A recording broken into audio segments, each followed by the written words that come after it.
you go, and I will leave. You guys alive? How's it going, Tim? Hey Charles, how's everything? Everything's Yes, going really good. yeah, that's good to hear. That's good to hear. So we finally got you in alive. Um, we I tried mean, before. We tried yeah, before. exactly.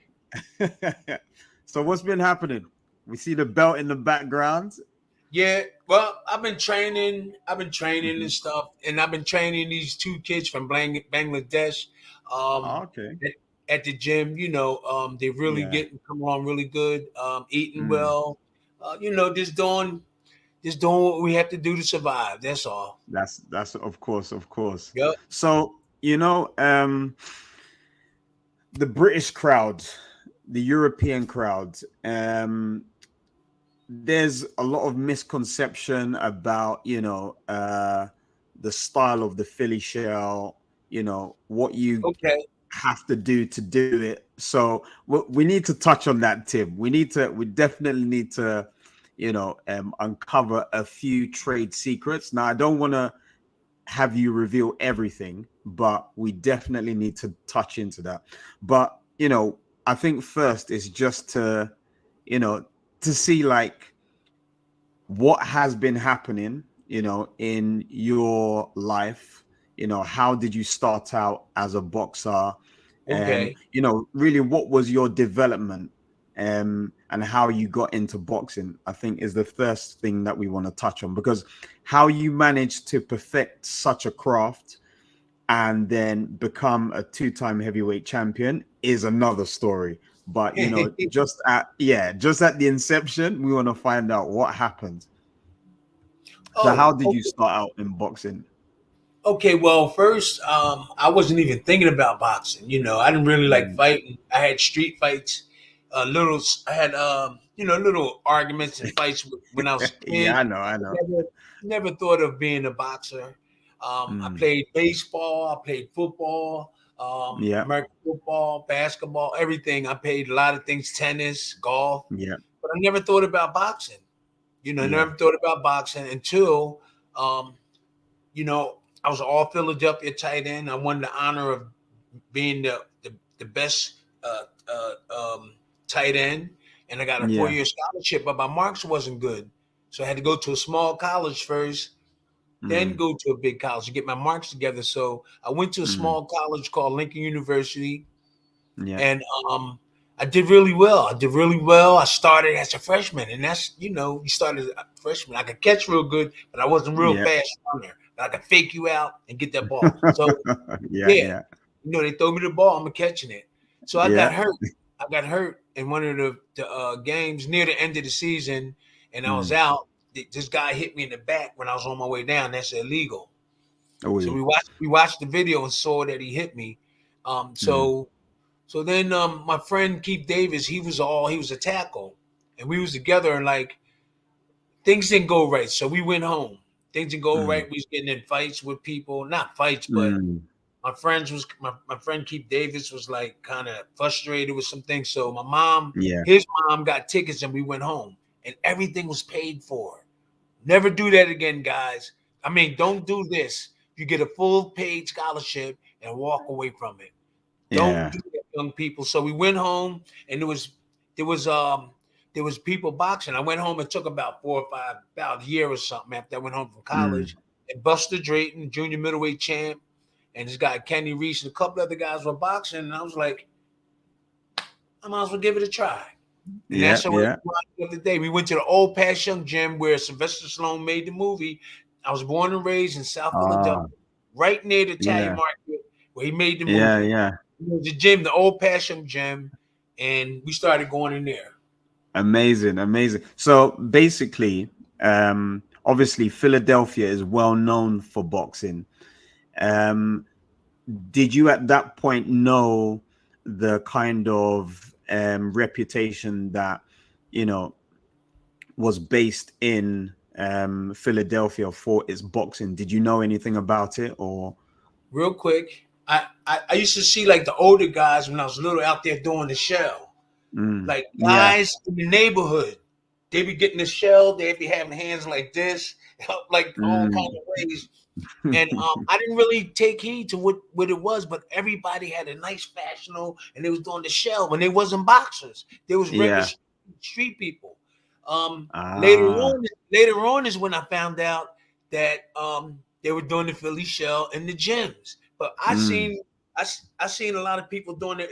It was slap punching, slapping, not Ah. fist fight. They was like Oh, I see. Yeah, yeah, yeah. and had a Yeah, good yeah, defense. yeah, And I heard about yeah, it, but then I heard more about it when I started going to the gym, boxing yeah, gym, Philly yeah, shell and stuff. yeah. Okay. It's a So tight defense. It's a tight defense.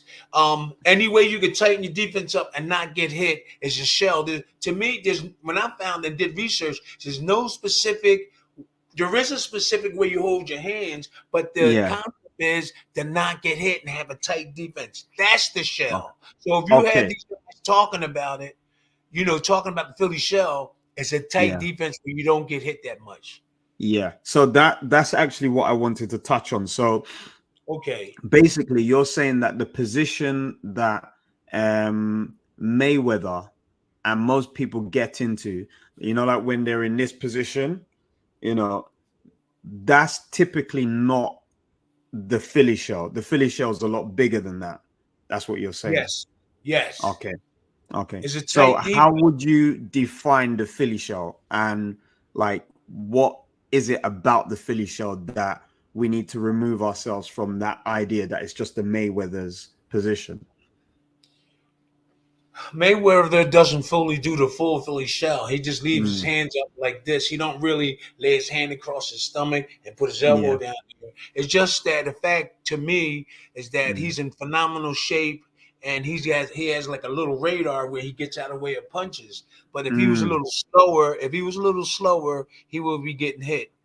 He would be getting yeah. hit. So he gets away. To me, he gets away with it because he's in good shape. He's got a little radar, and Mm, I guarantee you, he can't teach the Philly shell because he has a mm, natural move. To me, he has a natural movement, and mm, sometimes he doesn't complete the Philly shell completely. mm, Sometimes his movement is not like Philly shell move, but he put his yeah. hands like close to his like his dad did it. His dad did it Mm, less tighter than him. He did it a little bit tighter, but there's a lot of other boxers that do it more tighter, like me. mm, Staying like mm, that, staying like that. You could come up like that. It's mm, the shell. He mm. claimed the fame that like the Philly shell, he does it, but I see a lot of flaws in some of the stuff he do. But he's a natural like radar. He see a punch, he'll get Yeah. out the way of it. Yeah. Yeah. Everybody can do that. Not everybody Yeah. can do that. So basically, with Mayweather, is the case that his reaction time reflexes enable him to do what he's doing in the way that he does it. But given Exactly. that anyone tries it, they might get hit. Definitely. Yeah, Definitely. Definitely. So yeah, I'm really good at the defensive thing. mm, Lots of time when I had fights, I was out of shape. I had a bad management at one mm, point, and we wasn't in shape all the time because everything was like low, everything was down, and we really yeah, didn't train. So you really couldn't get to see the best Tim Witherspoon because my mm, business part wasn't that good. So we did the best I could. If you watch some of my videos, you'll see that sometimes like when I fought Larry Holmes. I knew I could do mm, the shell. That gave me confidence. So I didn't care about putting my hands. I just kept coming at him like this. I kept mm. my I hands saw that there. one. That was Yeah, a I kept crazy fight. That was a crazy fight. I yeah. think that was the first time that I saw a heavyweight, being very elusive, because most of the heavyweights were very rigid. Like Okay. even the heavyweights that we have now, they're very stiff, rigid, they lack coordination. But what you were doing was very precise than other than just punching. What you were doing was very meticulous. And it's something that I would expect a middleweight to be doing. Okay. Something very specific. It's not just I go to hit you the hardest, and I hope that you don't hit me. So it's just a race between who can punch the hardest and fastest, with a lot of heavyweights. But what you were doing, you were almost allowing your opponent to throw, and then taking his hands away from his body, because when he's like this, he can block punches. But when he's like that, full extension, it's almost like you're allowing him to be suckered into, something that you want him to do. And That's that's what interesting. I was, yeah, That's I would see Larry Holmes throw 5 punches, but you would just be comfortable just there. And I was like, what is he doing? Like, this style that he's using is very, it looked like you trained for that. So that was the first thing that I was um like surprised by. And then I was like, I have to watch what he's doing. I have to understand what his movements, what is coming next. And then I just saw specific counters that you were throwing. And then I could see that your opponent was slightly confused at what you were doing. So then that's what made me draw my attention and my focus to, the skill and the craft that you were doing in the ring. And there was not that many heavyweights that had that, that elegance, that, displaying craft. And I think, this is why we need you on podcasts, seminars. We need you training, some of these younger fighters. And I wanted to touch on that. What is your exposure now? I mean, where can people find you on websites? How can they book you for, training? How can they, inquire about seminars and stuff like that? Well, you know that we have a YouTube channel where there's a lot of our information, a lot of our skills are put up on there.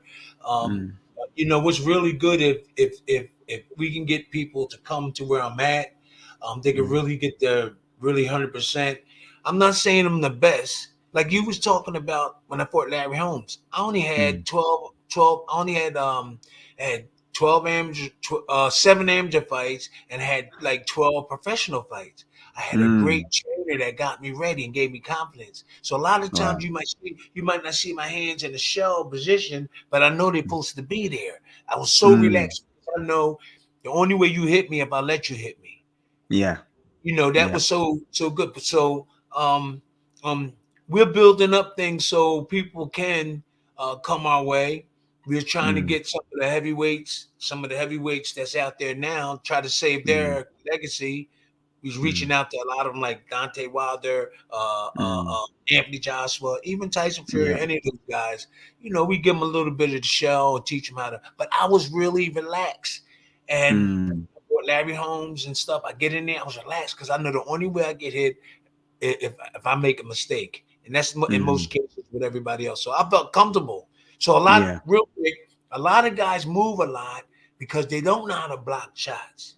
So they do all Mm, this movement and they're using all this energy. And you just said yeah. that yeah, you look so relaxed and stuff. And the reason why is because I know that my hand doesn't be here to block. I know if the hook Mm, comes, turn over. I know I just put yeah. him here. Where the punch is supposed to land when you defend Yeah. yourself, or put the hand there. Yeah. I'll put Yeah. the hand. The trainer taught me. Bad. Mm, If you throw the right hand, you're gonna catch it, and then the left foot's gonna come. So all you gotta do is catch the mm. right and block this. Yeah. Okay. Yeah. Yeah. Yeah. And the So, jab is really important, Charles. The jab is really yeah. important. Real quick, and a lot of people don't realize that jab is like artillery coming in from the army coming in to soften it up, so you can Ah, go in with the infantry, like yeah. the soldiers, right? So when your Yeah. bell Yeah. ring, come out trying to see who the boss with that, and then everything Mm, else follows that. yeah. Everything else So, follows that. so when you first of all stepped into the ring, what Yes. was your immediate reaction? What was like, how was that experience the first time were you, you know, seen as a natural, or was it something that you thought, damn, I have to actually train hard for this because it's tough? What was your first experience of boxing? Well, I'm gonna make them like quick so we can get a lot of information in. Well, Mm, my first fight was with a guy that was really bigger than me. I was mm, nervous. I was nervous waiting for the fight. I was like the walkout bout. That's like the mm, last bout. And mm, so everything I was nervous as hell. Terrell Biggs came in. He was the gold medal winner. All these stars started coming in, not to see me, but it was at the fights. And I was like, whoa. But then when we started walking towards the ring, all that nervousness walked away. I was like, it just went away. I was like, okay, I'm ready. And when I got in there, I knocked the guy out in the first round. So Yeah. I had a good trainer, Slim Robinson, who got me ready for it. And if I doubted anything, like I doubted Larry Holmes' fight, he gave me the confidence. When they said, hey, Don King and them said, hey, you fight Larry Holmes next. And I said to my trainer, I said, Slim, this might be a little bit too soon. He said, Tim, you're going to whip his behind. And I said, okay, let's go. Yeah. All he had to do was tell me you want to whip him. Well, I think that was, something that, if anyone watches your fights, they can see that you're different to most heavyweights. Most heavyweights, do come with that, almost like, I just want to land my right hand. I think you kind of bring a different look to how heavyweights can actually perceive, their technique, their tactics, their whole strategy within the fight game. And I think that is why you need more exposure, because the fact that I'm even on this podcast with you is crazy, because you're a complete legend for me, Thank you very much. Thank you. It's nuts. Some of the guys even in the chat, they're saying, like, we've got Skywalker, Terrible Tim was good friends and sparring partners with Ali. So, we've got like the chat that even recognizes your legendary status as well. So we got Leon Muhammad too, the matchmaker. I didn't see that until you just started saying that. You got, is that Cheryl Witherspoon? That's my sister, or that's They see. And I think this is how I perceive boxing, Tim. Basically, you've got the sport, which is amateur boxing, and you can't really decide matchmaking in terms of, like, if you're the number one, you're going to face the number two. If you're the number two, the next stage is the number one. Obviously, with pro boxing, there's a bit more of a business side to it, and that's where I differentiate boxing as a sport, and more so pro boxing to be the business. So where it comes to fights that make sense in terms of money, I think that's one side of it. But then there's also a bravado that can be achieved, legacy that can be achieved, like with all the old fighters like Sugar Ray Robinson, Sugar Ray Leonard, yourself, Ali, all of these names, they have a legacy attached to them.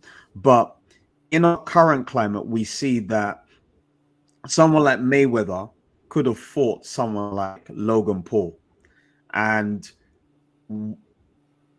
for some people, it doesn't sit well with them. But I think that, in our current climate, people need to be aware that pro boxing is heavily influenced by how much money can be made, how much money can be generated. So even in your situation, would you be willing to fight at this day and age if you could have something that challenges you, that makes sense in terms of, rewarding you a certain payment? Would you be willing to fight now? And would you have someone in mind that you're potentially looking at? Because I know there was Tyson, there was Roy Jones Jr. Do these names make you think if there was a potential fight between one of you, you would be able to get up, start training? What are your thoughts? I'm not interested in coming out of retirement and do something like that. If it was offered to me, I would do that. I wouldn't want to step on these young guys' feet that's already working hard and trying to make a living. And then, like the Jake Paul situation, him coming in there, I know it's like Hollywood and all that type of thing, but they're stepping Mm, on people that's working hard feet. I'm like a mm, union guy. I'm like a union guy, and I prefer them to work their way up the ladder. They already like mm. celebrities and things like that. I think they should have something separate Yeah. on the side instead of have them um, just jump right up to fight somebody for money. A lot of people want to Mm. see it, but it's hurting our industry. I'm not Yeah. down for it. I'm not down for it, but people that want to make money and all that fast, they'll do it. There is Mm, boxers that do that. I think they should try to mm, figure something out, bring some law out or something, because it is hurting the heart, the people that's working mm, hard. So if I just come in and they say, well, Tim, Tim, would you fight Logan Paul, this and that? I think that's mm. okay. But the guy that's working up their way up the ladder, if you understand what I mean, Yeah. they know I'm just like a former celebrity coming and have that fight. But for the guys that's working their way up, that's Yeah. going to hurt them. Let them fight. Yeah. Let Jake Paul fight them guys first. But his Mm. money and people would love to see that. I don't know, Charles. You have to say something about that because I feel bad for the boxers that he's jumping all the way up there making this money. Yeah. They work hard and everything. I think the way around it is to have That's what we exhibition do. fights. I Okay. reckon people like that are retired to have exhibition fights among themselves. So it's almost like another division of boxing, where you Yeah. have the sport, Yeah. Olympics, highly regulated, 3 rounds. Then you have pro boxing, where you have, amateur boxing feeding pro boxers, 12 rounds, 10 rounds, whether it's championships or not. And then the belts are more regulated in terms of, making sure that the top mandatory fighters are fighting the best, Okay. out there, because we have too much of this kind of politics between promotional companies, like Top Rank, PBC, all of these companies that don't want their cash cows to fight one another. And I think then you can have exhibitions where people such as yourself, Yes. legends that can come in. I would love to see something like you against Roy Jones. Man, what happened to that? Real quick, what happened? He was supposed somebody put it up there, and I said, I'll take it. But then he said, he said, they said he turned it down. Yeah, they said he turned it down. He went and Yeah, fought that big muscle guy. I think that muscle guy on Celebrity yeah, Boxing in America. yeah. That I said, that yo, what's that up, Roy? that was a farce, because I mean, I just heard that there was no fighting. It was almost like virtual boxing or something like that. There was Okay. actually no physical fight. It was just virtual, and I just didn't understand that. Like, so yeah, I mean, but I think I'm the real the celebrity boxing champion. They just stopped calling me. I know that real quick. I know Damon Feldman. He's a celebrity boxing president, yeah. and he just stopped calling me. I even got the belt. I had the belt, the celebrity boxing. I'm the champ. I knocked out this wrestler. I Yeah, knocked yeah, him yeah, out. yeah, yeah. Yeah. I heard So I'm about that. I the real mean, celebrity boxing heavyweight champ. 3 times now, yeah. But yeah, I think there's a large, group of amateur boxers that I've spoken to Yes. that are fully aware of your discipline of boxing in terms of the Philly show. And I think, especially for the amateurs that are trying to turn over, I think it's a very effective style. Obviously, catching and shooting, where you catch a Get hurt if punch. you really don't. If you really don't know how to do it, you can get hurt. Just go ahead. Yeah, You can exactly. get hurt. So this is the thing, because I know that there are some boxers now, like there's some really good professional boxers like Dan Aziz. There's a guy that I know who's training with him, um, Temi. Shout out to Temi. He's trying to, at the current stage, I mean, he's got a high knockout record for, himself as an amateur boxer. I think it's Okay. like maybe an 80% knockout record. So what he's trying to do is develop as a pro. And I think um, he was talking to me not too long ago about possibly traveling to America, but then also with the Zoom training. So he was thinking, is there a possibility to, What's the you Zoom know, training? What's that? yeah. So basically, it's more so, like how we're talking now. Imagine if I was to get up, walk over there, and then I were to have the speakers on your voice, and then Oh, you're you telling me actually what to got to do. be there. Okay, you Yeah. actually got to be there, really. Yeah, so with the Philly show, the coach has to be there. Yeah. Yeah, okay, yeah. So he would need to travel. I think I would say with a lot of other things too, not only the Philly show. I think that you yeah, could see it on the video, but you like I was in the gym yesterday, and my two young mm, guys from Bangladesh was doing this, and they had their mm, hand, hold on, yeah, and they had their hand across the stomach, and they had their yeah. elbows here like this, but they didn't know how to come back and catch this. So these are some of Uh, the things that I'm gonna have to teach them. Like they're gonna have to keep this here, and when the hook come, I gotta practice with them doing this and coming yeah, back like that. But they did real good, and nobody else in the gym did it. And I was shocked. I yeah, said, doing it. I showed them a couple of weeks ago, and I said, all right, keep doing that, but keep your right hand in front of your face. So yeah, now yeah, yeah, today I'm gonna tell them to come go on this side now. And they looked at real yeah. good. Nobody else in the gym was doing it. That was yesterday. Yeah. So would you say that the Philly show is something that can be done if if like what I'm trying to say is that would you say that the Philly show requires you to have really good reaction and really good reflexes, or you don't need reaction and reflexes to do the Philly You have show to well? practice on it. Just keep practicing on it. Mm, And the person that has better reflexes does it better, but you okay. just got to keep practicing it. Yeah. Everybody could do it. You just got to keep practicing it. Mm, Practice makes okay. perfect to me. Yeah. Yeah. You have And that. You have who? to have the right guy showing you it too, or else you get Yeah. knocked. Exactly. Exactly. Yeah. So who were the boxers that you watched during your come up as a young amateur boxer? I didn't. Well, I was, Matthew Shah Muhammad, Eddie Mustafa Muhammad. Mm, Um, I was their sparring partners. I watched a mm, whole lot of boxers, but I didn't see that much of the Philly show. I seen the Philly mm, show were mostly the older guys before us. mm, So when I was boxing, I never seen. We were really the only ones doing it. Me, mm, Bernard Hopkins' uncle, Artie McLeod, his name was, mm, Greg Robinson, my brother Anthony, mm. and Sterling Quick. A lot of us guys was doing it, and there was very few people doing it correctly. Yeah. And when I went to another gym, I didn't really see that many people doing this. I seen Yeah. them doing Yeah. Joe Frazier. I seen them doing Joe Yeah. Frazier.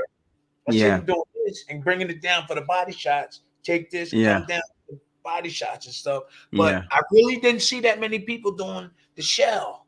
Even Yeah. make modifying it their own themselves. Teaching them basic like this, Mm, and then you can add stuff to it. So yeah. it's really coming out now. I don't know who brought it out like that.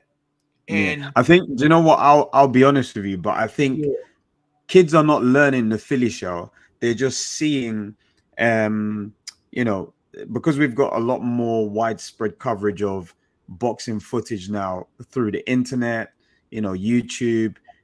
Kids are watching other okay. boxers do it and they're just emulating it. And I think that's the problem where you have boxers that are emulating things that they haven't really drilled and they don't know the specific technique, the concrete technique, they get hit. And then they start to believe that, yeah, they start to believe that there's flaws within the technique. And it's not that there's flaws within the technique, is that there's flaws within your application of the technique, your lacking of knowledge of the technique, and that's what I believe is the reason why we need more of the coaching of and thorough coaching as well. This is why I was talking about the seminars and really trying to hone in on how you perfect that craft, because you were saying to me before that there was a whole group of Philadelphian boxers that were literally just practicing all these hand movements, and some of them weren't working, but when you Right. found something that did work, then you kept on doing it and you kept on using it, and it was almost like you were building, you know, an everlasting cascading terrace of techniques in the Philly shell. And that for me was very, you know, when I heard that, even the concept of the Philly shell not being this position, but being any kind of, you Right, know, right. A yeah, tight yeah, defense. This yeah, is exactly. that's So that all of that information is just is just newly available to me because I've, you know, been able to speak with you. We've had all these numerous WhatsApp group chats, you know, with the rest of the guys, and I think, you know, this is why I need to ask you now, like, okay. what would be the situation that could get you to travel?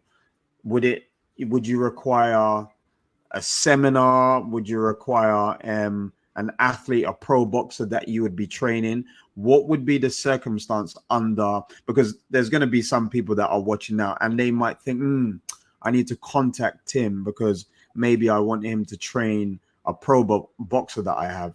You know, what would be the situation? Would you be willing to travel to people if they, you know, had some sort of professional boxing thing that you that they would be interested in for you to train them, or what is the Or circumstance? yeah, or they can get the feeling of coming around Philly with Mm, you know, doing the Philly shell. I actually went to Philly and learned the Philly shell. That could be done. mm, I can go to places.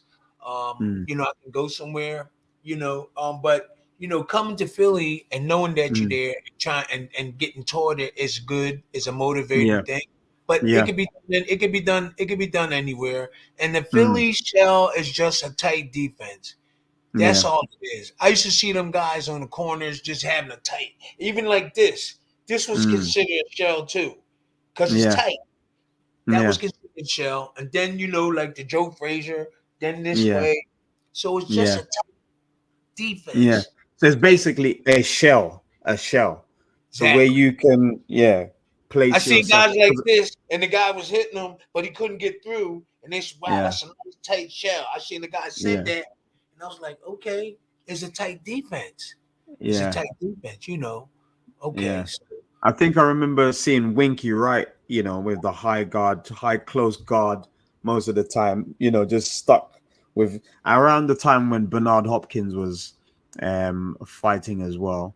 And Mosley, I was you in know, training camp with Bernard. I was in training camp with oh him. yeah, Yeah, I was in yeah. training camp with him. How was he as a personality? Because we see him, Oh, he's very kind of, you he know, stick to his words. disciplined. He stick to his words. He does exactly what he want to do, and Yeah, he if like any other people any other stuff, he just stick directly to what he want to do. yeah, And if you're doing something over there, hey, that's you. That's the way Bernard. He's straight ahead. yeah. He's straight ahead I think and do. he's kept himself quite, because I remember when um I recall the stories of I him was and in camp Oscar with De him. La Hoya. I was in camp Yeah, with him. yeah. And he would eat correct, train, very disciplined, Yes, he everything. do. Yeah. I don't know if he chopped wood with us. I don't know if he chopped wood, but I Mm. think he did chop wood before. He did chop Ah.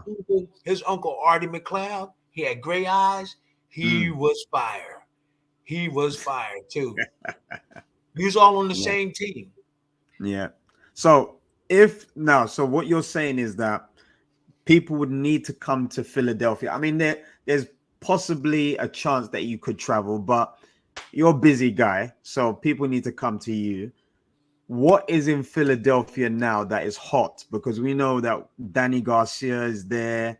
Obviously, Stephen Fulton, we know he's around, but we've got a guy from Cuba that's in Philadelphia at the moment. I think Okay. you know, with Ennis, Jaron Ennis. Okay. I see him. He Yeah. not too far from where I'm at now. Well, Ah, maybe a 20-minute ride. Yeah. yeah. But you know, Andy Cruz, he's Andy Cruz. yeah, so basically he's the Cuban Okay. Olympic gold medalist, and he's training with Jaron Ennis now. So this is why I said that you need to go to the club and see him, because like he's supposed to be touted as maybe one of the Cuban hopefuls that will kind of demonstrate that the amateur style that he has is questionable to go into pros, because you know, like the fast movement of the feet. But as you're saying that, you know, him learning the craft of blocking hands is something, he has good reflexes. I Like would I think he would would say, slow down. He would slow down a little bit if he learned how to block instead of yeah, moving a lot. Yeah, go ahead. yeah, Go ahead. yeah. But I think that would be beneficial for him, because what I saw in his last fight is that when he held his feet, he was able to, and I think Ennis teaches him how to catch and shoot. But I think where, you know, he becomes a bit more comfortable at that, blocking things closer to the face and Yeah, allowing his opponent to throw further as opposed to catching it early. right. Um, yeah, I Let him think that commit all the way in, and then you try to exactly. counter before he gets his defense back. Let him come all Yeah. the way in instead of and how about go ahead, you finish with leaving their hands out there. I'll tell somebody to Mm. break their elbow. Go ahead, go ahead. No, serious. You see the guys doing this because they don't have defense. They don't have defense, and they leaving their hand out there. I'll tell my fighter to Yeah. hit that, and the Yeah. fight is Yeah. over. Go ahead, finish Yeah. up. I'm sorry. No, but I like that little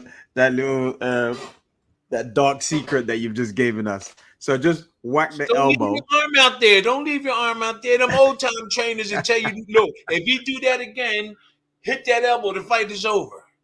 You see them guys doing this. You see them guys doing this, right? Oh Any of my my god. boxers, any of the guys I train, if I tell them, if you see somebody doing this, hit them here. Mm, yeah. Try to break that Yeah. elbow. Yeah. My Yeah. oldest Yeah. brother, Ralph L. Willis L. Spoon, he's on watching this. My oldest brother. Ah. Yeah. So he's your brother's watching now. My oldest brother, yeah, he the oldest. Ah, what's his name? I got 10 siblings. His name is Ralph. Let me see. Is You he got a lot there? of people. Oh, here it is. Ralph L. W. Spoon. He just Ah, no, he didn't right there. His name. That's my shout oldest. out to you, Ralph. They, You've got an we call amazing him Go brother, Go. obviously. We Yeah. call him Go Go So because he can dance. yeah, I mean, you know, that's the thing that I was actually thinking that I need to, because obviously I'm having a daughter in December. I know some of Woo, the guys in the chat congratulations. don't know. Yeah, so just letting you guys know, I'm expecting a daughter. So I think obviously I can't travel around that period of time. So what I'm probably going to do is have the baby settled and then find some time to travel to America. But I think um That'd be beautiful. Philadelphia looks like it's on the cards now, because I definitely wanted to come out and see the different gyms, visit you, Tim, obviously to do like some sort of workshop with you, because I My think son has a this, gym 10 minutes yeah, from where this I'm from. the concepts that you're introducing me to in terms of the Philly shop, I didn't know. And I think to see Philadelphia in its rawest form, to get the environment, the experience. Here's my partner, by the way. She's just, Oh, hey, how you okay. doing? I'm Oh my streaming. I'm God. streaming. Sorry, Hey. it's raining like a crazy one. It's crazy. Yeah, you got caught All in the you have rain. And when you come, you just could go down to the Italian market where Sylvester Stallone made the movie. I was born 5 minutes from Yeah, yeah, 10 minutes yeah, from there. I was born right near the Italian yeah. market. Oh wow. Because I remember they had like a large Italian influence. I remember when before Rocky went to one of the fights, he asked the priest to give him a blessing. So yeah, the Italian presence in It's Italian. Philadelphia. See where the market? That's an Italian neighborhood. And then Ah, there's Irish. Then the Irish live on the lower numbers. So that's 9th yeah, Street. from 9th to like 15th is Italians, and then and the blacks live in the middle, in between like Yeah. 8th and 5th, and then from 4th to 0 is the Irish. So we're in the Yeah, middle. yeah, yeah. We've got a guy in the chat, George Zapata, Big I Tim, heard that name, George. Georgie's Bagels. Oh, George, that's my man. That's my Ah, man. We supposed to have some type of event. Hey, yeah, George. yeah, yeah, He's from yeah. Hazleton. He's from the Hazleton. He's from outside of Philly. Yeah, and we got my He's a main really man good Jose guy. Diaz, like very active in boxing, like keeping abreast of all the information. Jose, Okay, Jose. um, Hey, so Jose. yeah. So Tim, so Yeah. basically we need to visit Boots Ennis. We need to visit Stephen Fulton. We need to Okay. visit Danny Garcia. Yes. We need to visit all of these guys. But if I come, I'll probably bring like a cohort of boxers so that maybe they can do some sparring because I mean, Oh obviously the man. last fight, yeah, but the last fight, with Terence Crawford and Errol Spence, Yeah. there's a big No uh defense. No defense at yeah. all. I mean I was so shocked by well, not really shocked, but I knew that I was a bit more secure with Terence Crawford with his abilities and stuff like that because I did see with Spence one thing that he does that just annoys me a bit. Like he goes for the lead hand body shot, but his head is exposed. So if I demonstrate, I'll show you. Yeah, go ahead. See, nobody tells you to. Nobody tells you. Oh, go ahead. Go ahead. Yeah, he's here, and he'll go for the lead. I mean, the rear hand body shot, and then just do this. But he'll be open. He'll be his Hold head will up. be Do that exposed. again. Do that again. Do it Yeah, again. I I'll do it didn't this see. way, and so he'll be like that, and then like this. The camera not moving. Okay. so And then you got to so do it I'm over again. I didn't yeah see it. yeah The I'm camera froze. yeah. So this is the thing with Spence. I was always like You don't reach wary for about punches, some bro. of the You don't flaws that reach he for had. punches. Yeah, you don't reach for these punches. Yeah. That's a fake. So if you reach Mm, for the punch, you helping your yeah. opponent out. Yeah. You gotta let Exactly. them commit. You gotta let them commit all the way in and block it, and then you try to counter before the hand come. Before the hand Yeah. come. Yeah. Don't reach out. Exactly. You helping them. You saw the boxers doing this. Yeah. They Point. helping their opponent. They helping them. And the opponent that they're helping don't realize that he helping them. That's what's wrong Yeah. with the boxing today. Yeah. Yeah. Yeah. He Yeah. don't Yeah. even No. realize that he helping them when Agree. he stopped that. So both of them do this. You see Yeah. both of them I doing agree. this sometimes. Yeah. Yeah. Yeah. Yeah. Well, that's the thing. In Philadelphia, I think there's the boxer called Jaron Ennis, and there's a lot of people that believe that he would give Terence Crawford a lot tougher fight than Errol Spence would. And it's just because Errol Spence, the thing about Errol Spence, he's very disciplined. Like he does the things that he does very consistently. So he doesn't really come out of his stance. He doesn't really showboat or anything like that. And he doesn't really show you too many varied patterns. He's a very kind of like stand-up guy. You can't really catch him out in this situation. It's when he goes to throw, I believe you can catch him out. So like, like the Philly show where he would throw a punch, I would catch it right there and I would throw something like underneath his arm or round the hook or something like that. I think that's where you can catch him. But Jaron Ennis, he looks to be hot property now. Yes. I seen Spence. See, they don't know what to do with their hands when somebody throw multiple punches at them. Him or oh God. Crawford. I'm sorry. Him and Crawford. When somebody throw multiple punches, they get confused. And I noticed that.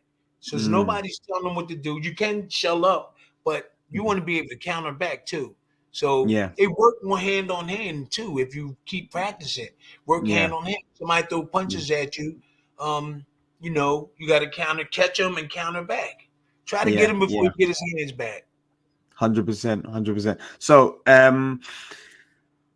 in your perspective, like heavyweights now, who Yes. is interesting and who has major flaws? Who is the heavyweights that you are looking at now?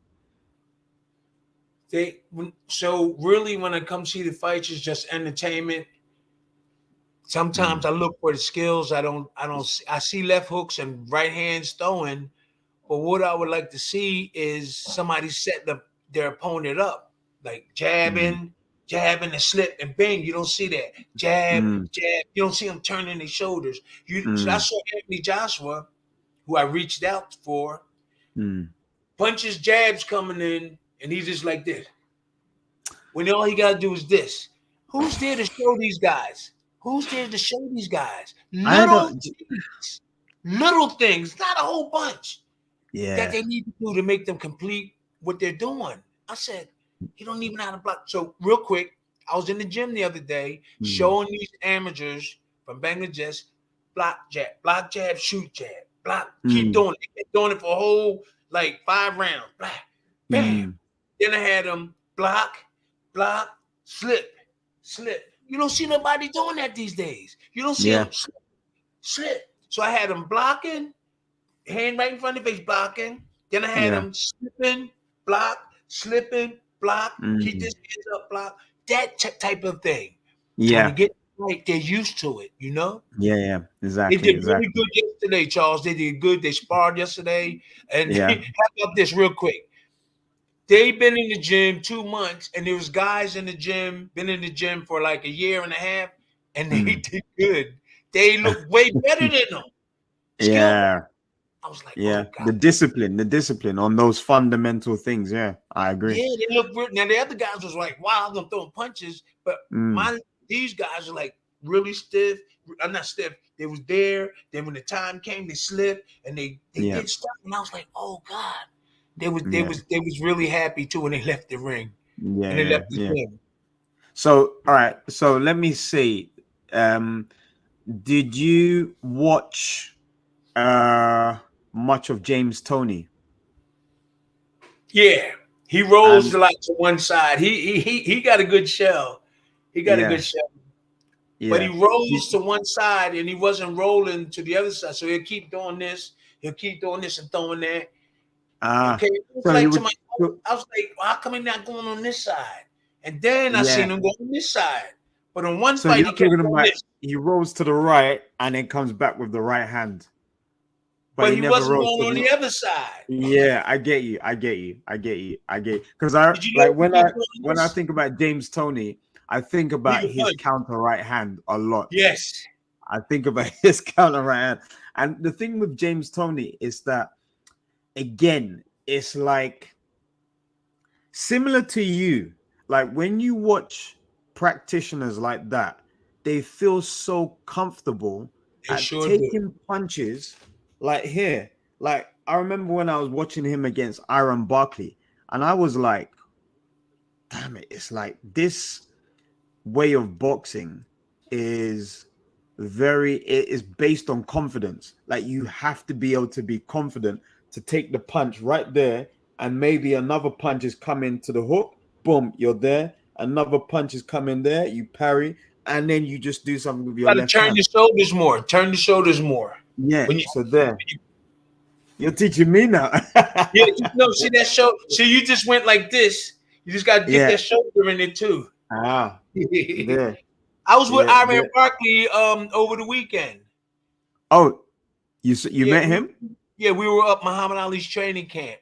So so that is another thing that I wanted to ask you about. Okay. This Muhammad Ali training ground, is that somewhere where you train some of the boxers, or is that it's an hour and a half away from Philly, right? Yeah. They made it out of a museum. When you walk into one building, you hit a button, and it's this thing that tell you all about the building. You go into another building, but if they opened that up as a training camp, Woo! It's got hills. It's got woods. You can chop trees. It's got hills you run on. It's got the gym. It's got everything you need to be away from people and stuff because it's Yeah. up the hill. They Yeah. got a hill you can't run, Charles. They got a hill there that you can't make. I'll take the bike. No, the bike ain't gonna make it. Steep hill. Electric bike. I remember we used to run it. When I used to spar with Eddie Mustafa and I used to spar with Ali. We used to run off. We used to do like a 4-mile run, and to finish it off, we had to come up that hill. Only made it one time. Wow. That was a steep hill. You'll love the Ali camp. If they change that camp into a place to train, everybody will love it. I'm telling you. Yeah, I think that's the thing about where you have environments that invoke emotion and motivation, but then you have a coach that is really big on discipline, because a lot of boxers, they work only on emotion and motivation. They need to watch like a Rocky movie to get motivated, but as soon as that dies off, they go back to their old habits. So you need a lot of reinforcement of discipline. So when the times are tough, you've got something that tells you what to do, i.e. your routine, your habit. But then when times are good, you feel motivated, but it's already something that's already inbuilt. And then you have that consistency. And I think that's the one thing about boxing that is so easy to do, because boxing is a sport that every day you train, the sport tells you to quit because the sport is so challenging. Every time you do a push-up, it's like something's in your head saying, why don't you just quit? Just go and have a donut or go and have a can of Coke, relax, go and watch TV, chill, go with your friends, So the sport actually tells you to quit because it's so stressful. The only thing that can keep you in the sport is your discipline. And I think that is, given that you open up the Muhammad Ali training center, because I think Muhammad Ali is the one name that resonates throughout every country, every boxing club as a legend, you gotta have people around you also. Exactly. Definitely, 100%. Exactly. So, I think running. Go ahead, finish up. But I think the Muhammad Ali Center, because I was interested in seeing that you have once a year where you have, is it the Circle of Legends? They meet up.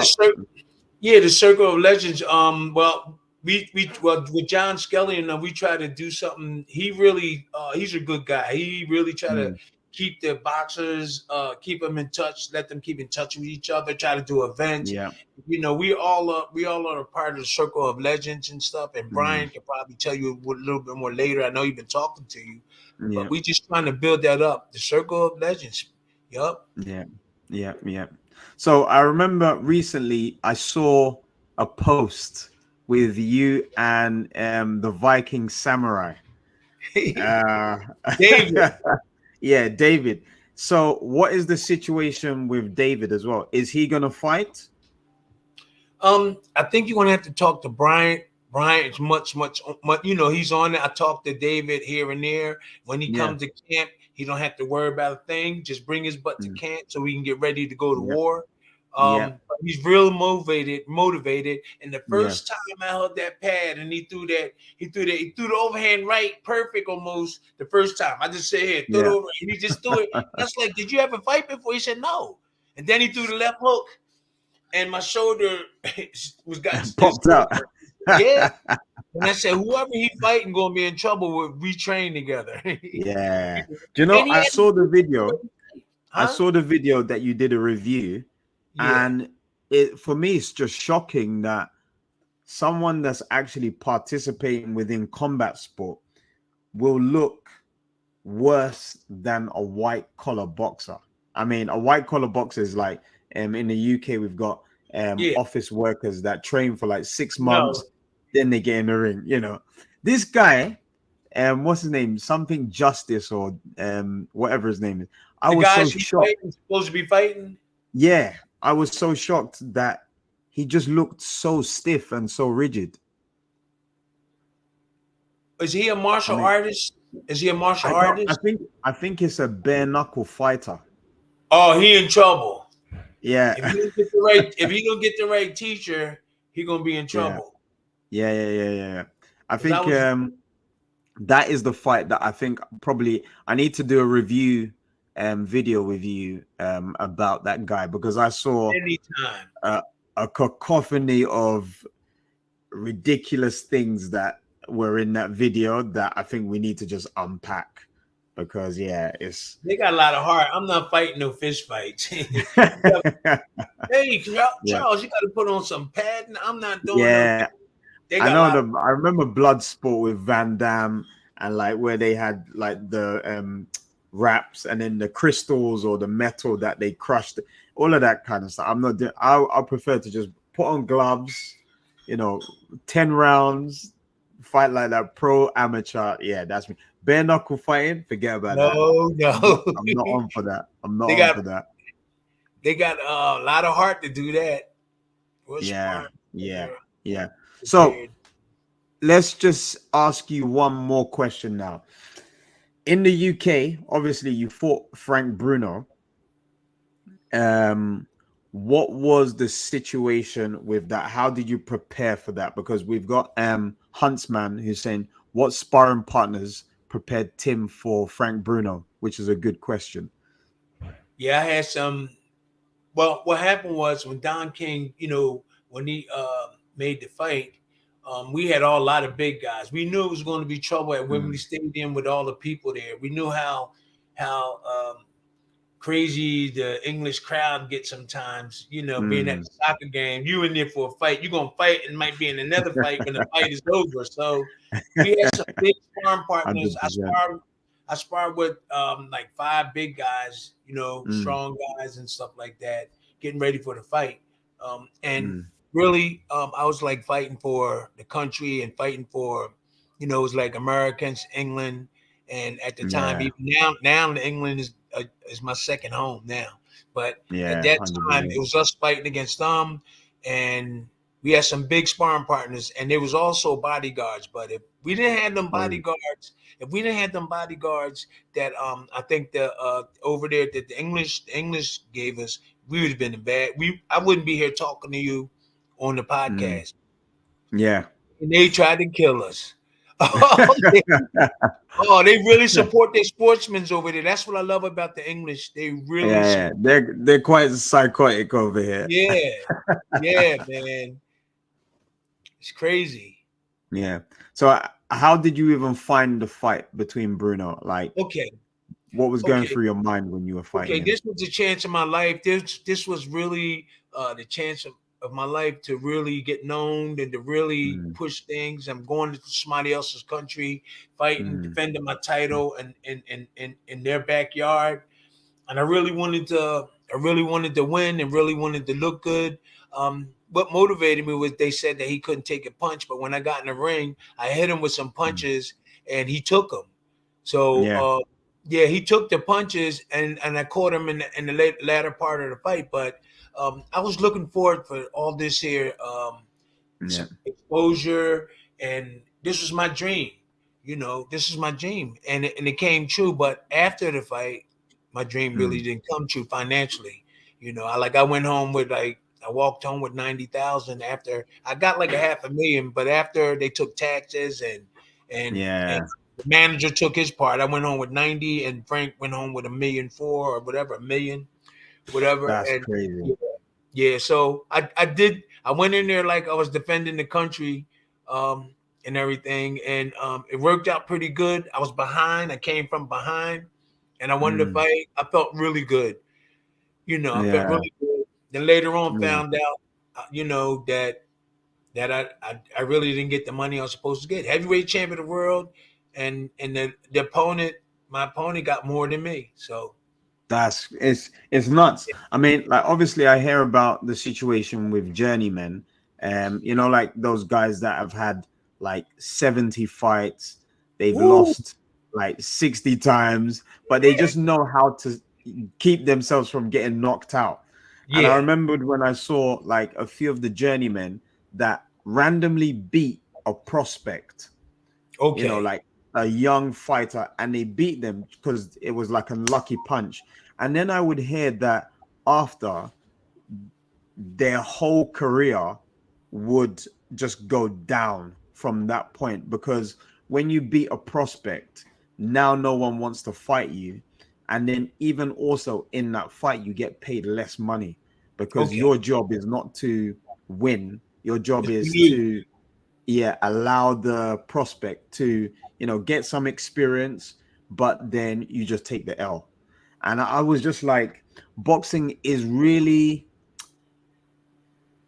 it requires so much regulation, because it's almost like it's a sport that has evolved from, where people used to bet, the mafia, all of these, shady operators, promoters that were very corrupt. It seems to have migrated from that, but it still has residual effects and things that are still attached to it because of that. So, like where you're describing how you can become a heavyweight champion of the world, beat another guy in his country that has a reputable name, and leave with such little money, it's Yeah. just a disgrace, such a disgrace. I was And it's proud not to even, win. Yeah. I was you don't, proud to win. I was happy. It was the mm, best moment of my life. And yeah, and then the negative stuff happened afterwards, And you know what else too, Charles? mm, Real mm, quick, I left it all alone so I can go on and live with my life. There's a lot of things that happened mm, in my career, and I can't go forward. I have 14 grandkids. I have a lot beautiful children. I have yeah, multiple friends that love me yeah, everywhere. How can amazing. I gotta let that stuff go and enjoy my life. It happened. I'm not fed up over it no more. I don't even try to. If you ask me about Don or whatever their business, I'll say Mm, some stuff, but I want to go on with my life, yeah, and yeah, try to be happy and make the best out of it. So yeah. that's Because why that's it, man. you've got children. How many children do you have? I have 5 girls and 1 son and 14 Ah, grandkids. nice, nice. Tim Jr., my son has a gym over here about 10 minutes, 15 minutes from here. And I Yeah, go yeah, over there and yeah, help him sometimes. Yeah.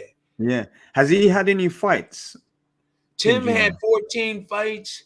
Mm. He had 13 fights. He won about 10 of them. And what happened to him, his shoulder got knocked out. His shoulder Oh, got wow. knocked out. And so he couldn't continue on. So he was fighting one time and his shoulder came out. He slapped it back in. It was sore and everything, and he still wanted to fight. So he Wow. retired. He retired because I think when he was playing football, American football, he got hurt. And then Wow. when every time he fight or he spar, his shoulder would just pop out.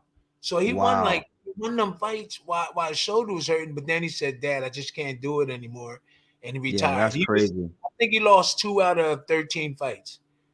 That is Now my crazy. grandson is fighting Tim Witherspoon the third.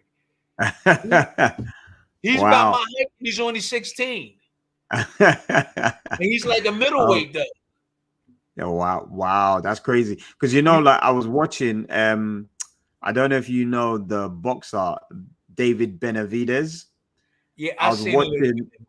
Yeah, but when he was like 13, it was crazy the way how he looked. Like you would never think that he would develop to become a boxer. But then he Oh, lost a lot of weight, okay. grew taller.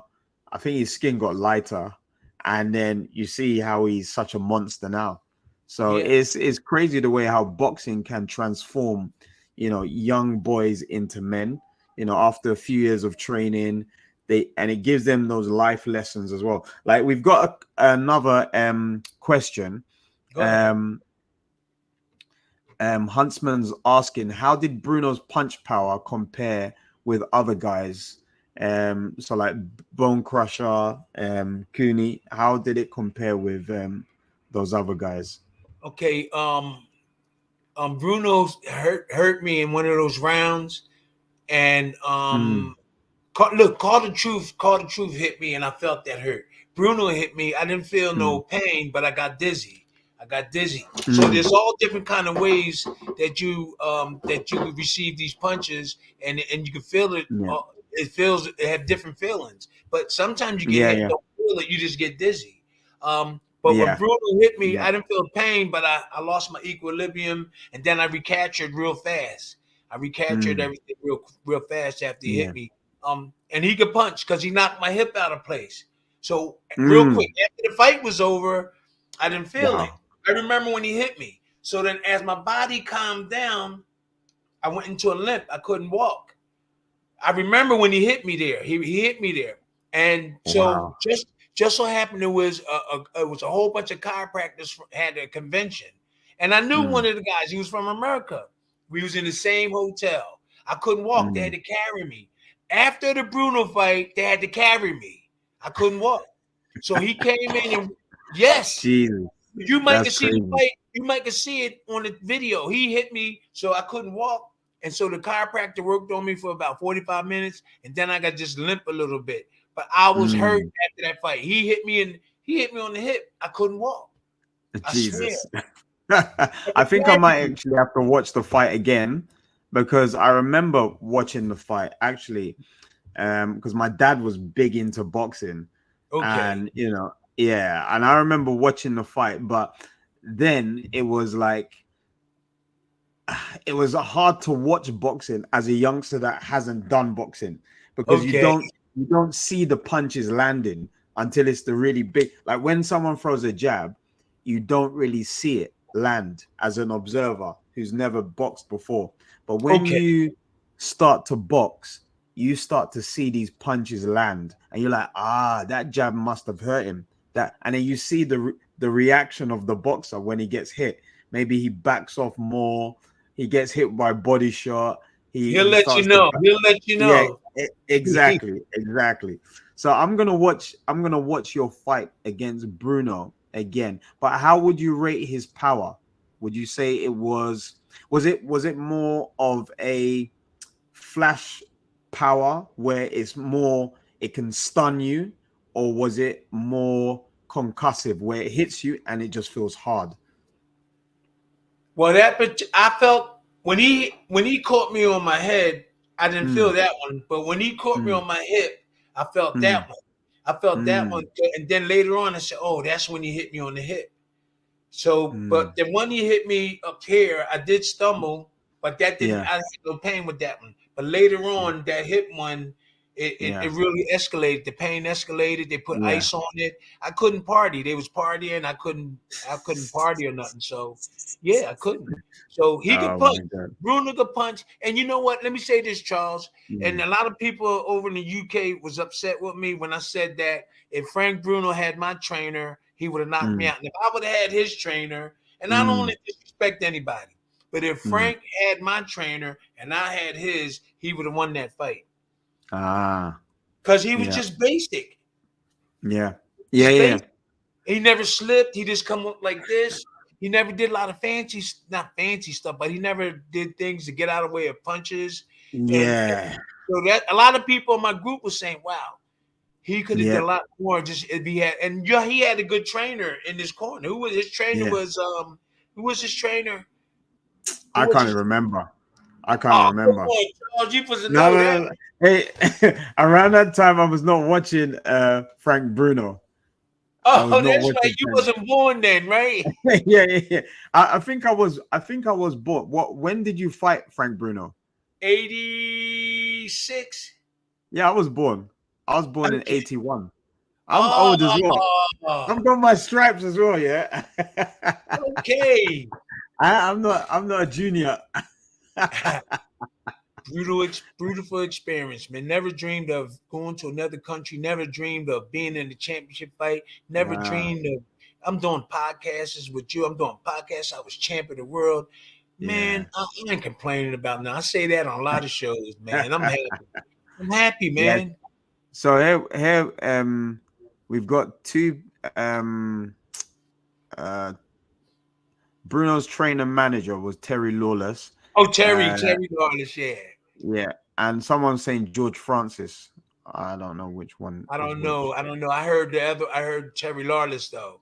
Yeah. Somebody got mad at me when I said that. Like they got mad at me, and it's the truth.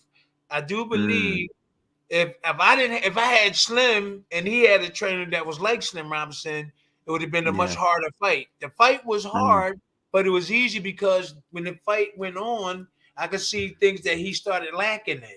And that's what gave Mm. me more confidence. And I said, oh man. So sometimes I just sat there ready just to let him have a punch because I knew he was just basic. Jab, jab, right hand.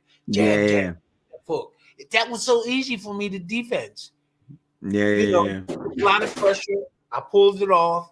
And if we had a second fight, I'd have been really prepared for him. Yeah. Yeah. Really Yeah. prepared.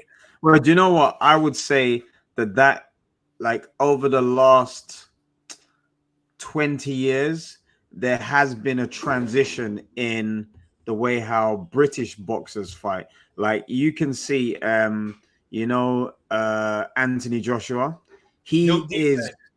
yeah, he's very like sometimes it pains me to watch boxers when I'm sure that they could have a bit more flamboyance and a bit more, Being basic, being real basic. yeah, He and could put his punches it's so together, annoying. right? He could put his Yeah, punches together a little bit. And he could yeah, do a and lot better than that too. yeah, I think the one thing about Joshua that I feel that is a bit problematic is the old training team that he had, because it was McCracken. I think McCracken was a good amateur coach, but when it comes to pro boxing, I You feel got to you just transfer need over. someone. Yeah, and you need someone that can give you the variety that you need over the course of 10, 12 rounds. Because if you're amateur, you can pretty much do the same thing that you do in the first round as the second round as the third round. Slight change, but with pro boxing, I think it's more tactical, and I'm sure from your perspective as well, you saw different things throughout the course of the 10 rounds. With amateur boxing, it's not going to be that much different. First round, you're going to be feeling each other out. Second round, you're going to be cemented in your ways. And then third round, if you're winning, you need to just worry about the opponent trying to come and knock you out. It's very kind of like simple with the It is. tactics that you need. But for pro So, boxing, you need more. so Anthony Joshua, well, I was, and then, I talked to him several times when I was in England. I would have Yeah. loved to work with him. He can't even block a jab. I'm Yeah. not talking down on him. If you watch the videos, I was really shocked. This man making all that money, everybody knows him, and he doing this instead of this. Yeah. I would have trained him. He didn't have to pay me if he wasn't satisfied. Just let me be in your Yeah. group. I'm not begging to be with somebody and all that. But I was saying, man, here's this guy that could be greater than what he is. All he need to learn is a little bit more defense. You don't see him slipping. You see him moving around like a small guy. Yeah. You got to sit there, catch him, boom, bam, jab, block his stuff. Even Keith Michelle, stuff like that. He's like this with his punches. Deontay Wilder too. Yeah. I think Deontay Wilder, I've watched some of the fights, the sparring that he did in the UK, and I have to tell you, Tim, like this is the reason why like you stand out so much.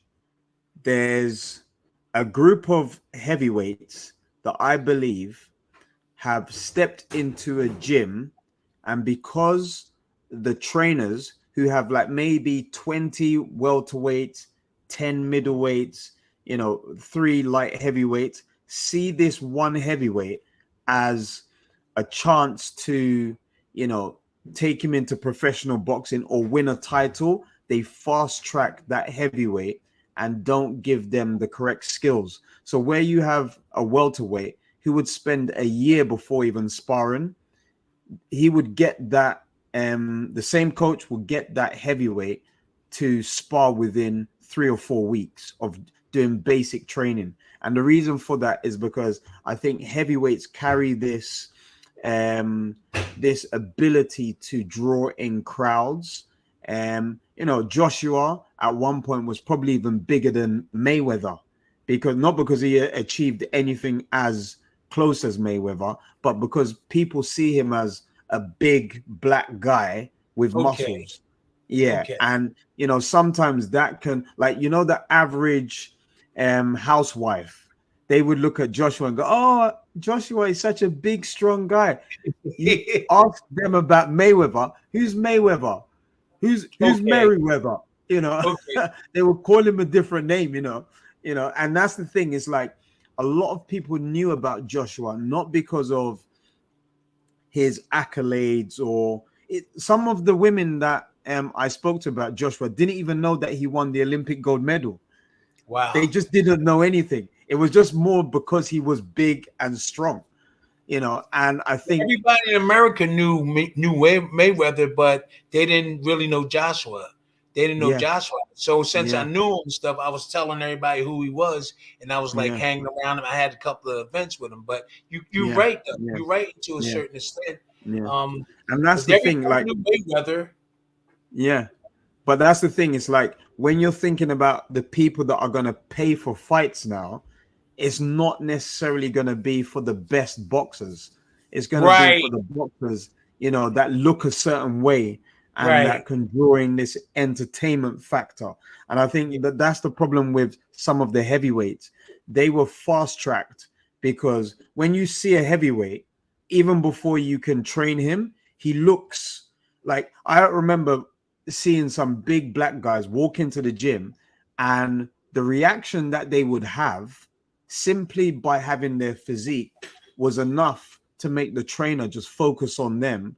And then, you know, within 9 months, he's already having his first fight. You know, Right. I remember like all of the No, I'm boxers. sorry. Say that again. Say that again. I'm sorry. Say that Yeah, again. I remember, like, you know, like the standard English boxing club here, you would Yeah. train for a year, and like maybe you would start sparring after 6 months, but then you would fight possibly in your second year of training, but your first year would be consistent. So you wouldn't fight in your first year of training. You develop basic techniques, they get you to fight in the second year. Here Okay. is totally different From an for amateur heavyweight. or pro? Champ. Amateur, Okay. but it's totally different for um um heavyweights. This is like the standard procedure for a lot of welterweight boxers, a lot of middleweights. You get them to develop the skills to a certain degree, and then you say, all right, yeah, they're ready for their first fight. With heavyweights, because the focus is not to develop them for skills, it's just to develop them for pro boxing. They fast track them through everything. Yeah. They spend more time doing stuff with them, but I see a lot of clumsy heavyweights now. And it's the case that, like, I'm just like, no, like when you look at the NBA and you look at how agile those 6'7" guys are, and then you look at some of the heavyweights, it's ridiculous. I'm Yeah. just like when, and that's why when I watched you, I saw that there was this flamboyance, this balance, this confidence, this ability to block punches, everything. And I saw that, and it wasn't that you had the biggest muscles. You weren't relying on things like that. You were relying on your skill. Exactly. Yeah. I used to love to Yeah, fight the. I used to love to fight the talls. Everybody for yeah, tall, I knocked them out. Go ahead, Charles. Go yeah, ahead. yeah, yeah. And that's why I think that, you know, there has to be less focus on, you know, pro boxing for an amateur, and more focus for the development of the skill for an amateur, right across the board, from um bantamweight, minimum weight, all the way to heavyweight, because the heavyweights are suffering. Like, and that's why when you take a person like Anthony Joshua, who's an Olympic gold medalist. I don't think he Yes. even won that Olympic gold medal, to be honest. He should have taken silver. But even to his extent that he took even a place in the Olympics, I would expect more skill from Okay. a person that enters the Olympics. And Okay. I don't blame him. I blame the people around him that, you know, almost didn't give him that attention to detail that he needed to be skillful, to get to a point where he's fighting Usyk and he's not complaining about skill. Because if you get to a point where you're fighting against another Olympic gold medalist and you're telling him, oh no, he's got more skill, you should think that you have more skill than anyone else. If you've taken an Olympic gold medal, which is the pinnacle of amateur boxing, unless you're talking about world championship, you should believe that you have optimal skill. Well, my trainer, Charles, convinced me because I thought that fighting Larry Holmes was too soon. This is what's got to happen. His trainer got to be the one to convince him. I said, look, Don King came into the camp and he said, hey, you're going to fight Larry Holmes. So my trainer was there. I said, Slim, don't you think this is a little too soon? He said, you're going to kick his behind. I said, Tim, that's going to be an easy fight for you. He said, Tim. And I said, what? And I got the confidence. This is what Anthony Joshua and them guys need. You got to have the right guy or somebody that's going to motivate you. Look, my trainer, and that's the job we did on him. He said, Tim, you're going to whip his butt. And I said, okay. You got to have the people around you have knowledge. They got to have knowledge. They have to either be there that. You know, McCracken was just an amateur boxer. I don't have nothing against him, but that was their mistake down the line. Joshua won them fights, right? But he came to the point where he needed somebody else. They should have did that. They should have Exactly. And now I think what he's doing he is similar to what Amir Khan did, and similar to what what's the name, Chris Eubank Jr. did, where they understand that their foundations are weak. They're trying to replace that with the popularity of a coach, as opposed to what they know about a coach that will fill the holes. So 100%. I think, what's it called? Amir Khan, he went to Andre Ward's coach. Chris Eubank Jr. went to Terence Bud Crawford's coach. Anthony Joshua went to Errol Spencer's coach. Now they don't have a clue. I'm sitting right there in Philly, and they don't get me, Chick. Go ahead. I'm sorry. Yeah. And they don't know nothing about these coaches. They just see the end product, but they don't understand the end product has come through a long time of those coaches working specifically with those boxers, not anyone else. Because when we look at those coaches, we only see that they have, like Eddie Reynoso with Canelo. We see Bud Crawford with Bomac. We see Errol Spence. How many bumps he had? He was 7-14 or something, right? But these coaches are specific to these boxers. Okay. Like Chris Eubank Jr. coming with Bomac now. I don't expect Bomac to be able to do much with like, he's an excellent trainer, but he's good for training specific people. And where you've had a long history where you haven't listened to your coach, that is the first thing that needs to change. Not that the coach is now going to download information to your head like it's the Matrix. I think that these are the subtle things that, you know, where you have respect for a coach, you need to look at that first. You need to understand, you know, the coach has knowledge, but do you respect him enough to listen to the coach and understand your place as a boxer is here and the coach is here? You don't go to a coach and tell a coach how you want him to train you. That's the first thing I'll hear some boxers utter their mouth. And I'll just look at the boxer and think, why are you here if you're going to dictate to me how I need to train you? You don't need me then. Exactly. You know, and that comes from a level, an area of disrespect that I feel that boxing doesn't have that kind of scrutiny of academia. So boxers understand that they don't have knowledge. They don't know nothing. They are here. The coach is here. You take your Well, direction from the coach. You never argue with your coach about tactics and technique and strategy until it's been practiced and performed and concluded that it doesn't work for you. But before that happens, you don't argue. You're like the soldier, you're like the grunt on the field that needs to take their direction from the general. Yeah, obviously if you believe the general has lost his mind, then you find another general. But before that time, because you see yourself as being this superstar, you don't feel that you can dictate to the coach. And I feel that this is a big problem as well with boxing, you know. So well, there's a lot of boxers don't know who the right trainer is, mm, and there's a lot of trainers that they pick them and the fighter make their name big. There's a lot exactly. of teams, there's a lot of guys out there, and I ain't Yeah. gonna say their names. They made it big because the fighter, hey, they made it big, and they big shots. They getting trainer of the year and all this only because of the boxer.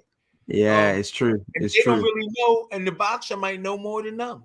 After a Yeah. while, they Yeah. learn stuff and get, it's some stuff I seen out there, and I just don't want to expose. But Mm, I'm not saying I'm the best, but I know a lot more than some of these guys out there. And yeah. Yeah. all Yeah. you gotta do I is give think me a we're call, man. we're Give getting me a a lot of fathers training sons. And I think that's okay. But I think fathers have to be wise enough to know that if they don't possess the know-how to take the child to the top, you should be in a secondary role where you bring on the coach that you trust, that you make a good relationship with, and you know that that dynamic is going to work for your son. That's sometimes what I feel fathers that start coaching their children should aim to do at some point, because you know you know yourself deep down whether you have the know-how to command and give your child that confidence to steer them in the right way to become a world championship. You know whether you can achieve that particular goal. But if it's the case that you don't have that know-how, then you need to take the pedal off that ego that is pushing you in the wrong direction, because your son could get knocked out you know 100%. and I think the only thing that is making you still ride that ship is your ego. And coaches, that is the one thing I would say that coaches have a problem with. They Yes. see themselves doing something and they feel everyone else is copying them. They have a certain way that they want to throw the jab. And if they see one person throw a jab like that, it's like, oh, who's your coach? He's copying me. I was like, shut the hell up. Like, oh my god. Do you know what, Crazy.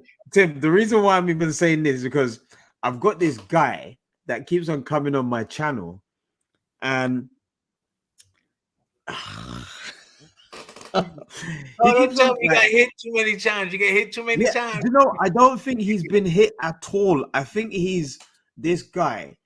I think his name's called Fouts Boxing Theory or whatever it is. And I was in Cuba and I was training this national champion.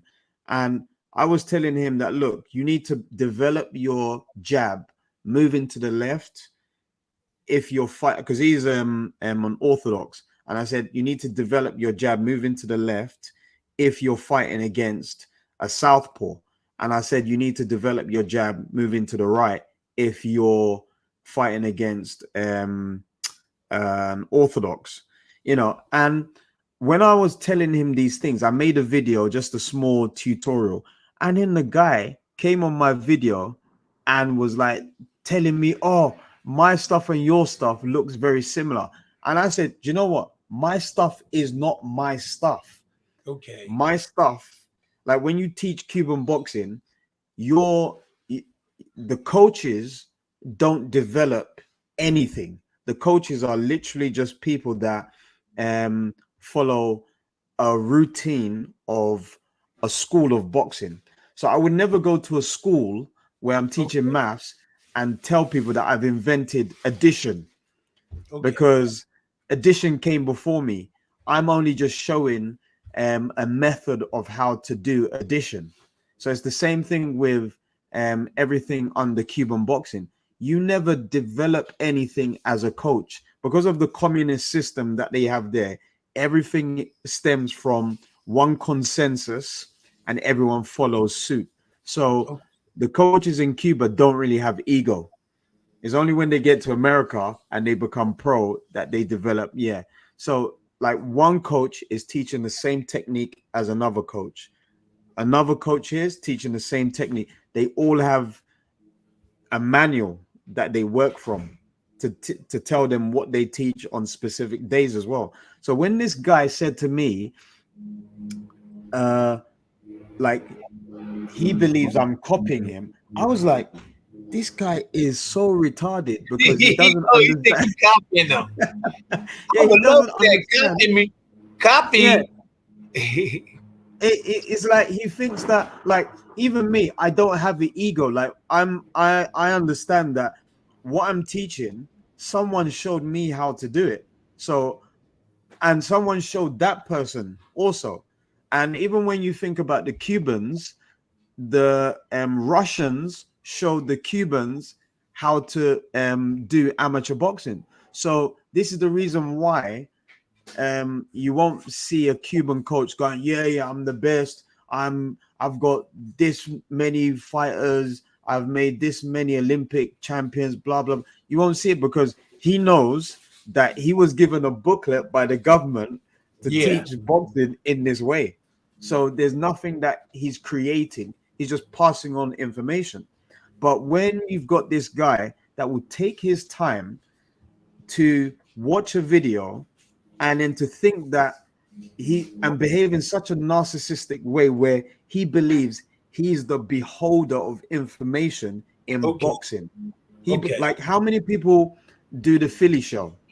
But you wouldn't go to Mayweather and say, oh, Mayweather, why are you doing the Philly show? The Philly show belongs to me. You can't do the Philly show. You're not allowed to do it. And sometimes when I hear people say that, especially now that we're in this day and age where everything is so confused, men can be women, women can be men, kids have too much responsibility, kids have less responsibility, fathers are not at home, where things are getting so messed up on a Yeah. very basic level. I think boxing is just that prime cutlass that can cut through that. So if this coach sends another message to me, I'm gonna pin his message on my thing, and I'm gonna say, all right, the next time you speak to me is to arrange a fight, a proper sanctioned boxing fight. We're gonna Okay. do this correctly, and I don't want to hear nothing about you believing that you are the beholder of this information. I'm gonna Okay. let you demonstrate that you deserve a copyright to this information because you Okay. that's what I'm gonna do from now on.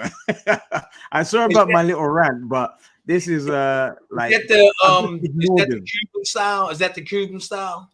Well, do you know what? This like I would use Cuban. Yeah, like what I was teaching was Cuban style, but he Okay. came on and then I think he's from America, and he said to me that what I'm teaching is similar to what he teaches, and I'm Okay. like, oh, so you must have been to Cuba then, and I don't think he has been. I just think he watches boxing. Like that's the problem with him. I think he watches boxing at the elite level and then Okay. tries to work back to the fundamentals from that, as opposed to understanding what the fundamentals are and understanding that the microcosm is what makes up the macrocosm. So you work from the small scale and you build up the large scale. So you don't look at Errol Spence and look at the elite things he does, or Muhammad Ali, looking at him bouncing on his toes, and then try to teach those things as fundamentals. You understand that those boxers have been through so many training sessions that they start to develop a style, their own seasoning, their own interpretation of the fundamentals. So that's why I would never teach style. I would teach technique, and technique is going to be fundamental across the You board. can add on. You can add on Yeah. all the time. You can Yeah, add on. exactly. Yes. Exactly. I believe it. So I'm gonna tag this guy. Probably I'm gonna leave his thing in the description so that you guys can Brian, you're gonna help us do that, yeah? There's always Yeah, no problem. Whatever you need, brother. that Elijah Day. That's Mike. The Malaja Huh? Day in here? Is that him? Oh, that's our man. I don't know. Is his name on there? I don't see it. I see him up there. Is that him with the glasses on? Oh no, I thought that was that's Charles. Okay. Oh, you doing some tricky stuff. I thought, okay, he moved the thing around, but you know, you can always add on. You like if you like know a lot of stuff, you can always add on. You know, I don't like to try to come in and change anybody. But defensively, I would like to teach a boxer not to get hit. Everybody can throw punches. A baby can throw a punch, but a baby Exactly. can block it. So exactly. yeah, so defense, I'd be really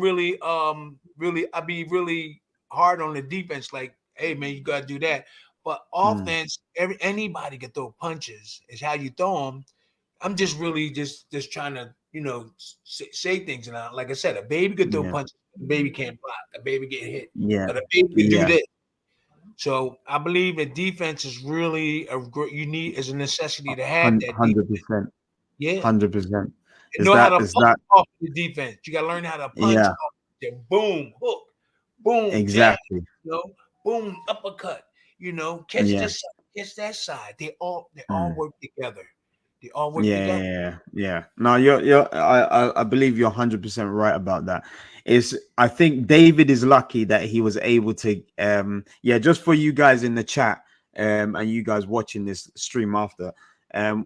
David is a guy who goes by the name of Viking Samurai, and obviously he was training with Tim, and I could see the difference. It was easy to do, Charles. It was easy. No, easy. But he might have a fight soon. So yes. Yeah, I mean, I believe he was really, telling the rest of the chat, the group chat that we had, that some of the things that he learned from you was just remarkable. How to place his hands in certain positions, how to be efficient with his movement, how to block, punch after. So yeah, it's something that I believe that we're going to touch base with David as well. I think we're probably going to communicate with him on the weekend.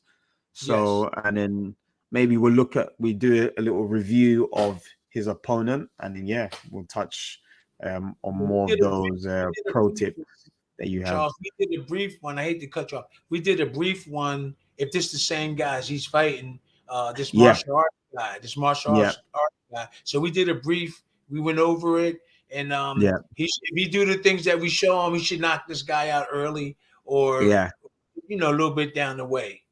Yeah, I think I watched that one as well, because you were saying that the guy ran in, had his head down, and he was punching like this. He in trouble. Yeah. I saw that and I was like, who taught him that technique? David want to learn too. He wants to. Oh, this is the landlord. Okay, the landlord donating $2 to us. Thank you. That's the landlord. He always comes on, Charles. Yeah. Charles asked him why he's ducking Randy Witherspoon. I knocked Randy Witherspoon. That's him. That's who Randy Witherspoon is. Oh, hang a sign over his eyes saying "closed for the weekend." You keep messing with me. These some of our people from the podcast. Yeah. I think we need to get some more people on the podcast. Just So Charles, this is what I real quick, and this is we talked about before. This is what I teach these young kids. before, when the bell rings, try to establish who the boss is with the jab. And he's going to jab, so you got to learn how to block. So just like in the war, like I said before, when they shoot the ammunition, they shoot that first. That's the jab. So they shoot all the big stuff. They shoot them bombs out. And then they move the troops in, right? Yeah. They move the troops in. The troops is all the other stuff. And so you shoot the jab, that's it. Then you block their ammunition coming in. That's the jab. I mean, that's blocking. So you jabbing, and then you be slipping, trying to figure out how to figure them out, and then you move in for the kill. But a lot of boxers come in and just move for the kill. Why not relax? Use your brain. Yeah. Use your jab. Slip like the Cuban boxers. They stand in their box, then they move in for the kill. That's a good technique. Am I right? Do y'all guys move? Y'all move around? Yeah. I like that. Yeah. I think learn how to jab. Yeah. It's really important. And I think the Cuban system is, like I think it was around the 80s. There was a Cuban coach, I think Sahara, and he devised an idea to, I think it was, I can't remember because I've got a friend that is from Cuba in the gym, Russell, and he was telling me that in the 80s, the coach. Hi, Kelly. I'm sorry. Hi, Kelly, my girl from England. My family from Kelly Gill. Yeah, he said that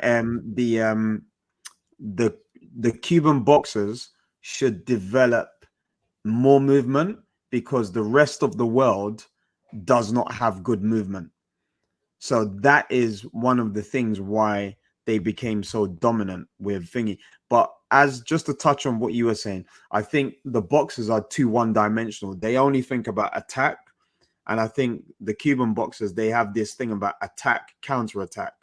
So it's the two things go hand to hand together. What's the counter-attack? Defense?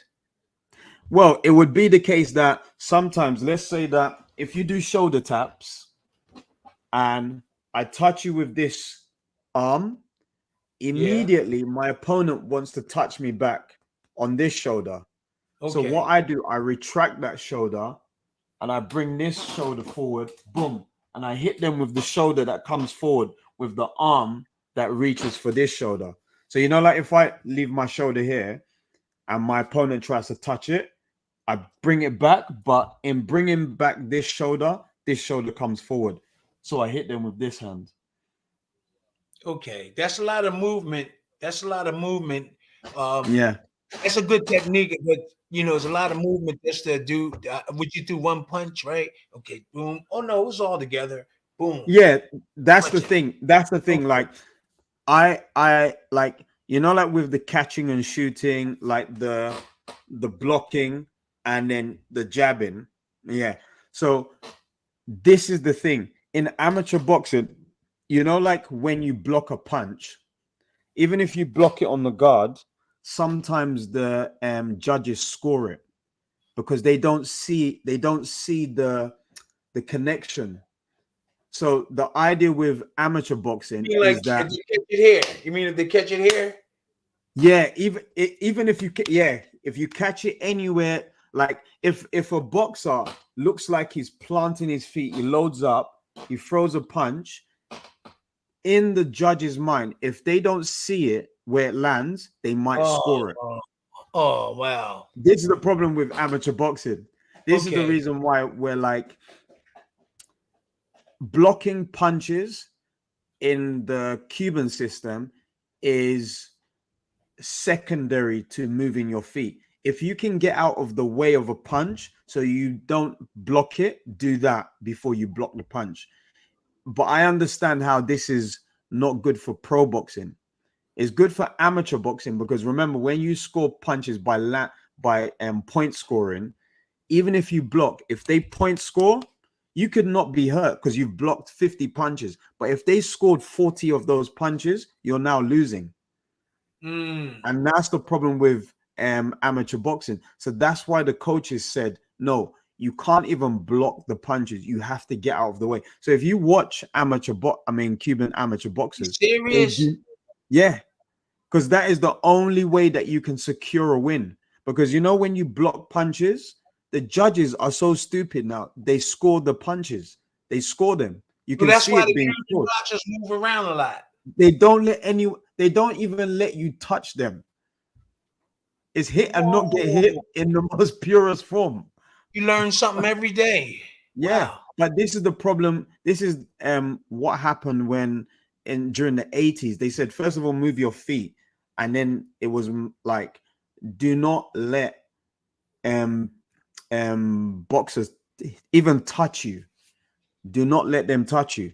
But obviously, if you transition to pro boxing, you have to block, because you can't do that for 10, 12 rounds. Exactly. Yeah, like there was a fighter. I Huh? teach them amateurs. I teach them like pro stuff. I just teach them what I know, and it's Mm, mostly like pro stuff. But when they're amateur guys, when I teach them the pro stuff, I tell them they got to yeah, throw a lot of punches.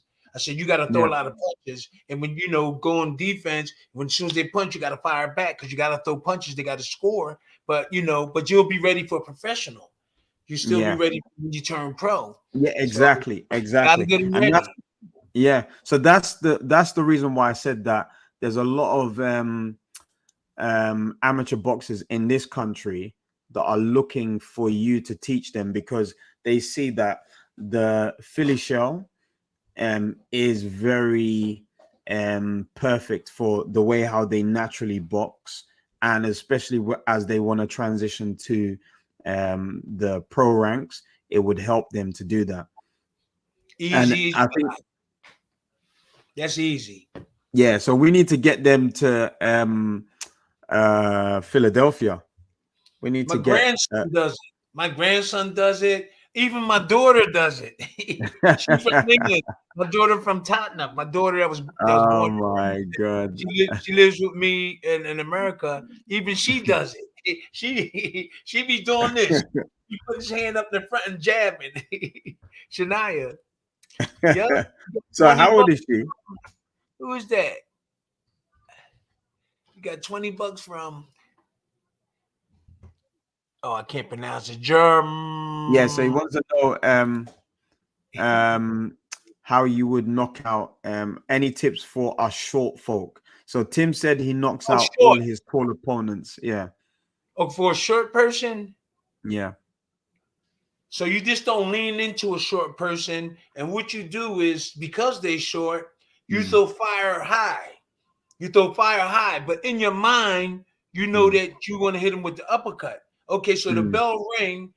You don't your uppercuts are going to be shot. You jabbing them, but what you want to do is throw real hard shots, and he know they're going to be hard. Excuse me, hard. mm, He's going to go down. You trying to force the yeah, short guy down to get him with uppercuts. yeah, In your mind, you know the uppercut is your shot. But what you do mm, is throw stuff this way or hooks mm, high so he can go down. But really, you yeah, thinking uppercuts. yeah. You're So coming back you, overhand yeah. or something. So the punches that you're throwing persuade him to Go dip, down. and then you throw the uppercut. Yeah, yeah, yeah. Yes. That that Yes. that's sound. That's You sound. throw hard punches Um, upstairs, and really you thinking about uppercuts. You're yeah, not thinking about that shot up there. If you can hit him with the shot up there, that's good. mm, But yeah, why you throwing the punches that way so you can make them go down, because your yeah, ultimate goal is to bring them uppercuts and then follow yeah, back with the right or straight right or this. When you come and go yeah, like that, you either straight or hooking in. yeah. So Make German sure karates. I don't know you if that answers your question, but obviously Tim is saying there, if you throw your straight punches to possibly the head, obviously that's going to force your shorter opponent to dip. When they dip, it's your uppercut. That's the opportunity for your uppercut. But in your So mind, that's what you thinking. You trying to get them to go yeah, down. So yeah. yeah, trying to get them to go down by doing that. In your mind, you thinking Mm, uppercuts. yeah. So Hold you on a do minute. okay. Go Any ahead. tips for us short folk? Hold on a minute. Germocrates, are you taught? Are you short and you need tips for being a short fighter? Yes, he's going to have to learn how to roll a lot. He's going to have to be in Yeah, shape. He's going to have to be in real good shape. He's going to have to keep his defense tight, and he's going to have to roll when he comes up. Learn how to combo when he comes up. Go down, roll, and come up. And he got the double jab in because his arms are shorter. So most of the time, he get the double jab because if he just single jab, he's still going to be here. So if he double jab, he'll be closer. So when you double jab, you'll get your way in, and then you can do your combinations. Because your arms are shorter, your legs are shorter, and you're shorter than him. So instead of using a single jab, double jab your way in with your defense tight, then go to work. Yeah. I mean, Democrates, I've often said that, with a taller fighter, he needs to control the distance and maintain the distance. But you as the shorter fighter, you have to create chaos with the distance. You have to create complete misunderstanding of distance for the taller fighter. If the taller fighter doesn't understand the distance and you don't understand the distance, there's no advantage. But that means that sometimes you can be out of range and in range. Whenever you're in range, that's where you have the advantage because your limbs are shorter. So when you rip hooks to the body, uppercuts, everything, it's going to be easier for you to get those punches off than the taller fighter. So, I mean, I would say play around with the distance.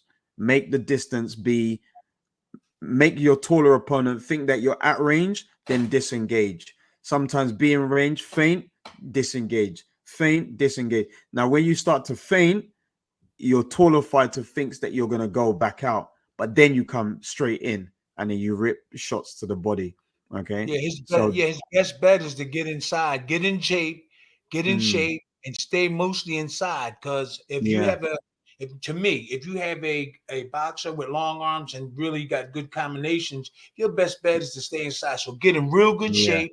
Because of you shorter, you're going to have to be in phenomenal shape. Stay inside, and that's where all your damage is going to come. Learn how to throw that overhand right. Learn how to do them body shots. But you have to be in shape. You're going to have to do more than the taller guy. Yeah, because it's true. Got taller arms. Yeah. That's the one thing that I've often thought about. The shorter fighter, you have to do more work. The taller fighter can just simply have you at the end of his jab, but you have to do work to get into position to punch, which is, and you're going to have to double jab a lot. You're going to have to double jab because you got to get inside. One jab, and with a taller guy, it might do something, but a double jab will get you closer.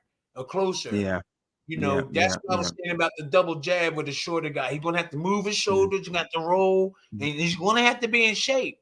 And, he's not kicking with the height, so he's going to have to be in real good shape to fight this taller guy who has longer arms, who can get inside and go to work. Watch Joe Frazier. Watch films of Joe Frazier's, okay? And Tyson. Tyson was quick. Joe just did it with motion, with good movement and get inside like that. But Tyson would go. Tyson would go. But Joe Frazier did it. He just moved here. He stepped his way in, then bam, throw the hook. Yeah. Tyson was quick, Charles. He just come, boop, boop, boop, bam. Yeah.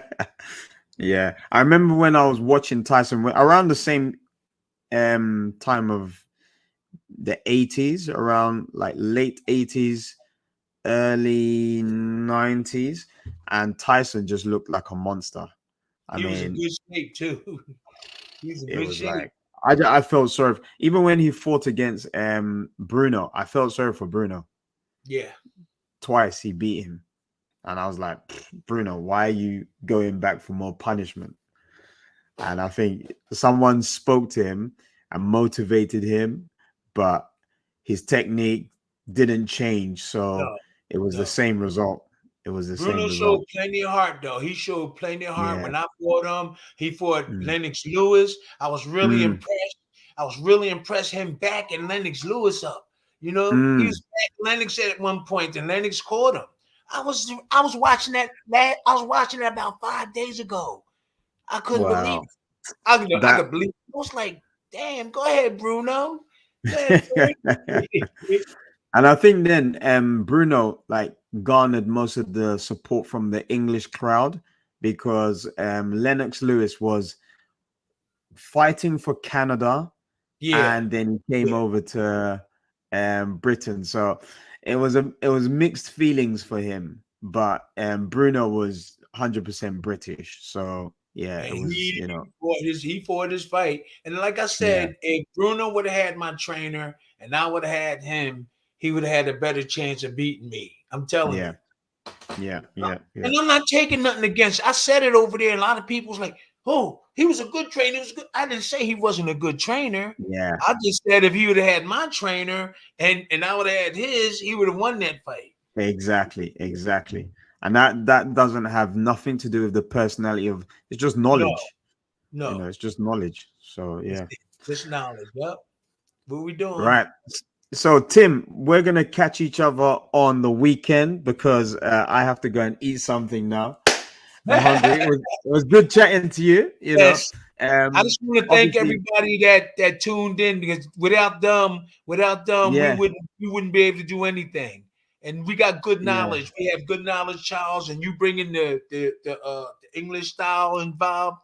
Hey man, yeah, I'm gonna keep doing this. We Yeah, love stay yeah, tuned for more. We got something with David coming up.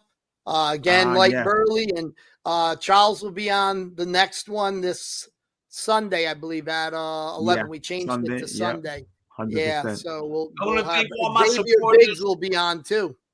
Who? Yeah, Xavier, I want to Terrell thank all Biggs' my brother. supporters. Yeah. I want to thank all my supporters, people. I seen people from my school on here, my family from mm, England on here. mm, I see people from everywhere coming on here, and yeah. hey, I'm looking forward to seeing them whenever I come back over there too.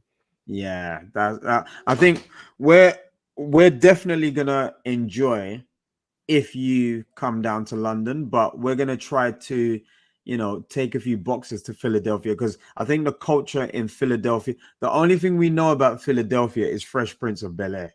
That's about it. Yo, I'm Born and telling raised on you, the playground, spending most of my they're days. Yeah, gonna that's love about it. it. They're gonna love them skills once they come. Take them to the Rocky Step. Take them to Yeah, Ali's camp. Mhm. Just give them a little bit of knowledge. That's gonna be yeah, motivation, man. yeah. I'm telling you, 100%, man. 100%. Yeah. Yeah, have you at I'm Tim looking, So Jr.'s gym? Love to yes, see yeah, you get okay. ready yes. over there. So That'll be great. so is Tim Jr. there now in No, the he's gym? about 10 minutes away from me, right where I'm talking. He's about Uh, 15-minute ride. Okay, so Matter of yeah, we fact, maybe. I'm going to the gym in an hour. I'm going to the gym in like an hour and a half. Y'all made me forget. Yeah, we might have to do like a little quick vlog from you at the gym. No Let us problem. know what's happening. See your son, say hi, Really and nice then kid. just let him Really know nice that we're kid. gonna be coming down, so he needs to be ready for us as well. Would you believe this? That I only hollered at him maybe one time in his whole life or twice. Who? Your How son? nice a kid. Yeah, Tim. I hollered at him maybe, and he's 38. I Mm, never had the discipline. When you come in the house, you didn't even know mm. he's there. But the Wow. girls, I swear, I never had. He was 8 months old. He wouldn't go to sleep. I went like this, and he cried and went to sleep. Other than that, I never put my hands on him. Damn. Never. I'm just about Hey, to have a daughter, Tim. So that doesn't sound too promising. what day? Because I was born on the 27th. I was born on the 27th Mm. of December. What day is she supposed to be born around She's about? gonna be born on the 6th. Oh, that's Yeah, Sagittarius. it's early. That's too early. Well, you never know. She might come out late, or hopefully she doesn't. But Okay. I'm looking forward to the next one, Brian. I'm looking forward to the next one. yeah, Yep. yeah, Yep. Okay, so thank you, everybody. yeah. Charles, it's beautiful working with you. It was a Looking forward blessing. to the next one, okay? Yep. We'll Yeah, do some more. 100%. Yeah, All right. Brian, Tim, Thank I'll you, see you guys everybody. soon. All right, my friend. All right, All right. Charles. See Thank you, you. everybody. All Take it right. easy.